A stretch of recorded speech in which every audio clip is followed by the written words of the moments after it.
Feb four का एक member, शानदार मेंबर जो है वो ओडीआई से रिटायरमेंट ले चुका है। मैं बात कर रहा हूँ ऑस्ट्रेलियन क्रिकेटर स्टीवन स्मिथ की। स्टीवन स्मिथ ने अभी कैप्टनसी की ऑस्ट्रेलिया की चैंपियंस ट्रॉफी में, और वो जो है फाइनल में बाहर हो गए। तो ये दुख जो है वो स्टीव स्मिथ से बर्दाश्त ना हुआ, और उन्होंने जो है वो रिटायरमेंट का ऐलान कर दिया ओडीआई से। अब वो सिर्फ टी20s और टेस्ट खेलेंगे। टी20s में भी शायद उनको कंसीडर नहीं किया जा रहा, तो वो सिर्फ टेस्ट खेलेंगे जिसके वो स्पेशलिस्ट हैं।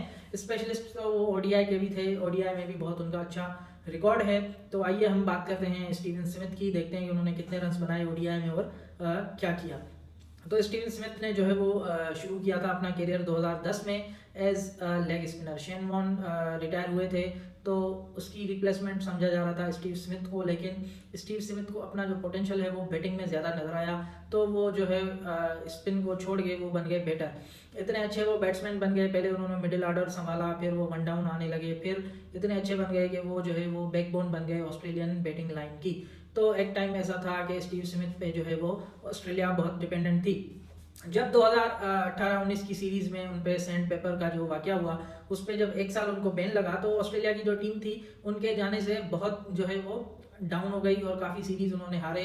इवन के घर पे आके भी उनको जो है वो सीरीज हरा जाते थे, जिसमें एक इंडिया की बॉर्डर गवास्कर ट्रॉफी जो है वो सीरीज मशहूर है कि पहली बार जब उन्होंने वहाँ पे जीता, तो उस वक्त स्टीवन स्मिथ उनकी टीम में नहीं थे, ना ही डेविड वार्नर थे। उसके बाद साउथ अफ्रीका ने भी टूर किया और उन्होंने भी उनको घर पे हराया। तो स्टीव स्मिथ जैसे ही वापस आए, तो उन्होंने फिर से अपनी जो है वो एशेज को रिटेन किया या जीता, और जो है वो ऑस्ट्रेलिया को नंबर 1 पे ले आए। तो आए हम उनके स्टेट्स की बात करते हैं कि उन्होंने कितने मैचेस खेले हैं और कितने उन्होंने रन्स बनाए हैं। तो स्टीव स्मिथ ने 170 ओडीआईज खेले हैं और उन्होंने 5,800 रन्स बनाए हैं। 164 उनका हाईएस्ट है, 12 सेंचुरीज और 35-50 के साथ। ये एक शानदार रिकॉर्ड है। कंपेयर किया जाए नंबर ऑफ मैचेस उन्होंने खेले हैं, अगर वो ज़्यादा खेल लेते तो ज़्यादा रन्स बना लेते, लेकिन जितने टाइम उन्होंने खेला है तो ये एक अच्छा नंबर है। और स्टीव स्मिथ ने 12th जो है वो highest run getter from Australia पे फिनिश किया है। ठीक है, टेस्ट में उनके 10,000 से ज़्यादा रन हैं, लेकिन वनडे वो इतने ज़्यादा खेले नहीं, 170 खेले सिर्फ, तो उसमें उन्होंने 43 की एवरेज से 5,800 रन्स बनाए हैं। तो ये तो हो गए उनके रन्स की बात। तो अब बात करते हैं कि उन्होंने मतलब क्या क्या अचीव किया।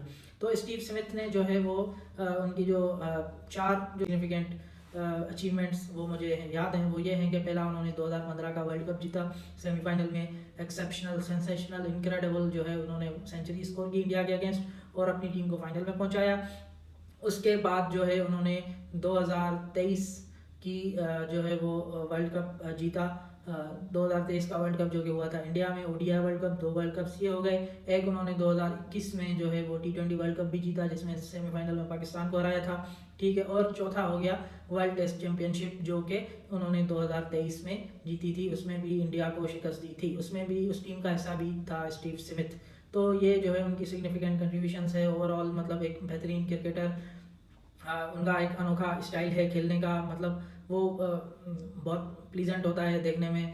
मैंने स्टीव स्मिथ को बहुत एडमायर किया। उनका जो स्टांस है, वो जैसे ही बॉल आती है तो मूव कर जाते हैं to the stump off stump. तो ये बेहतरीन मतलब उनका स्टांस था हमेशा। मतलब मैं उनको एडमायर करता था कि यार क्या प्लेयर है, क्या यार क्रिकेटर है। तो I adored him, I loved him, he will be always remembered as one of the greats. So happy retirement Steve Smith.